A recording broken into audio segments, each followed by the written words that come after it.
Warning! Bitag Live Morning caters to mature audiences. Topics discussed are particularly on hot, timely, current issues purposely intended for Filipino viewers and listeners worldwide. Discussions may contain language that may not be appropriate for some sensitive audiences. If you do not approve of the content listed above, please do not watch our videos. If you wish to continue, we strongly advise that you proceed with caution. Viewer maturity is advised. Tayo dinidribble eh. Alam niyo ibig sabihin ng dinidribble? Dinidribble ho tayo kasi ang sinasabi ho nitong isang sa State Department ho nila. Patuloy daw nila panatiliin yung kanilang sinasabing foreign policy and the relationship between the Philippines and the US. Sabi ho ng isang taga-State Department. Nasa diary ho to. But sinasabi nila, tinatanong si Senator Ben Cardin, katukayo ko pa naman itong baka Bentot Cardin to. Sabi niya, patuloy na mananatili yung aming relasyon sa Pilipinas at sa US. Subalit, hindi mananatili ang relasyon natin sa isang tao bagkos doon sa sinasabing instrumento ng organisasyon o gobyerno ng Pilipinas na meron namang Kongreso at Senado, meron naman hukuman at yung ehekutibo na namumuno sa isang tao ng pangalan Rodrigo Duterte, hindi dyan. In short, inuudyok sa salitang English, ini-incite yung ating This is an interference sending an embedded message that's saying, you guys in Congress and Senate speak up against Duterte. You guys in the judiciary speak up because human rights issue. And if for whatever reasons, we'd like to maintain the relationship with the Philippines, pero yung mga baril, tigil muna kasi parang sanction namin yan sa inyong bansa, hindi para parusahan yung mga pulis ninyo nang nangangailangan ng armas na parang ganda naman ng zigzag ba naman. Dahil dyan sa isang pangalan, hindi masabi, Rodrigo Duterte at kanyang bibig, kung kaya't hindi namin inaprubahan at ayaw namin mag-isip ng ganyan, basta't patuloy yung aming relasyon sa Pilipinas, bagamat sira dahil colorful language ang ginagamit itong pangalan ng Rodrigo Duterte, kaya't mananatili. In short, they're playing with words. Again, rhetorics. The power of words. The power of words is either to build, destroy, incite, provoke, defiance.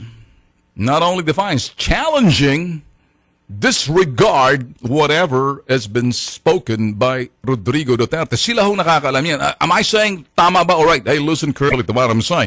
Lahat ng aking sinasabi, ibinato ko sa sense of analysis ho ito ni Bitag, and everything is embedded in the power of words. Etong si Ben Cardin, Senator Ben Cardin, he is a Democrat. He's not a Republican. So, ayaw niya ho pagbenta ng armas ng Pilipinas kasi nga daw doon sa human rights violation against the drug war. Nanghihinayang ho yung ating Chief PNP. And then sinabi ho ng Chief PNP si Bato, nandiyan naman yung mga politiko natin, sa bahala na sila dyan. But si Ben Cardin, double-bladed din ang kanyang sinasabi, patuloy ang ating relasyon. Bagamat maganyan ang rami ng sinabi ang isang tao dyan na hindi pinangalanan, bagkus isang tao lang naman nagsasalita, kundi yung presidente, patuloy kaming magrelasyon natin, mananatili. Nung tinanong, kung nananatili ang relasyon natin, anong ginawa niyo sa armas? Pagdating sa bagay niyan, ang gusto lang, parang ganarito Hindi ibig sabihin na ganyan, kasi ang relasyon natin hindi lamang dahil yung isang tao dyan nakikipaghiwalay, ibig sabihin lahat kayo madadamay. So, inuudyok na namin kayo mga Pilipino, kayong mga politikong mga trapo, kayong mga sa supermajority dyan, kayong mga sa Senado, kayong mga human rights advocate, kayong mga nasa judikatura, abay labanan. Stand up just like what Trillanes and De Lima is saying, yan ang napala ninyo kasi hindi makontrol itong Pangulong Duterte ang kanyang bibig. Yun hong sinasabi ng Senator Ben Cardin, and that's embedded sa kanyang message, we want to maintain relationship with you. Kung sakali man, hindi pumayag, the U.S. State Department, kung sakaling si Ben Cardin man says, nagagamit nyo lang yan, itong senador na to, nagagamit lang yan para sa drug wars, para patayin yung iba dyan, slaughter by using the drug war. Ang sinasabi naman ng Foreign State Department nila, we want to continue. Kahit naman nakikipaghiwalay na. Total, isang tao lang naman ang sasalita dyan. At meron namang instrumento diyan, mga other the pillars of the government such as the Congress, nandiyan naman judiciary, nandiyan naman yung media, the fourth estate. Isang leader lang naman ang ehekutibong pangalan Rodrigo Duterte. Hindi dapat nakasalalay lang sa isang tao. Anong ibig sabihin no? Incitement. You get what I'm saying? So, meron ho silang mga play pattern. Iba yung sinasabi ng State Department. Iba naman ang lantaran with impunity. Sinasabi nitong sa Senator Ben Cardin ng Democrat na saying that you're only gonna use it for your drug wars and slaughter a lot of Filipinos. Man, anong ibig sabihin nun? Yun hong istilong ganun, parang incitement, double-bladed din. Kaya sabi nila, hindi naman dapat nakasalalay lang yung foreign affairs namin dyan sa isang pangalan ng isang tangao hindi madiretso, Rodrigo Duterte, yung presidente ng Pilipinas. In short, parang tingin nila sa mga Pilipino, ob mag-isip.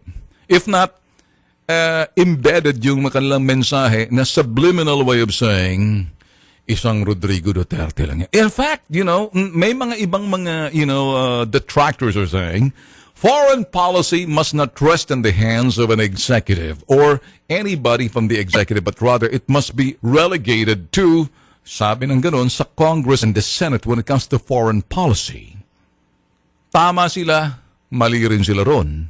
Either or. Pinapattern ho kasi nila sa US like si Obama being the president, pero pagdating sa mga foreign policy, it's determined by, sabihin na ho natin, hindi lang ho sa executive, although it's also with the in consultation with the other, sabihin na ho natin, yung ibang mga instrumento ng gobyerno tulad ng Kongreso at Senado nila doon at yung ehekutibo nila. Pag yan ay pinatibay na, nandiyan, pumapasok ko yung sinasabing paggagalang at pagrespeto sa sinasabing kasunduan at dyan ay mga legal na ho yan. Then pumapasok na rin ho yung sinasabi nilang legal sa hudikatura. So ganun hong gusto nila mangyari.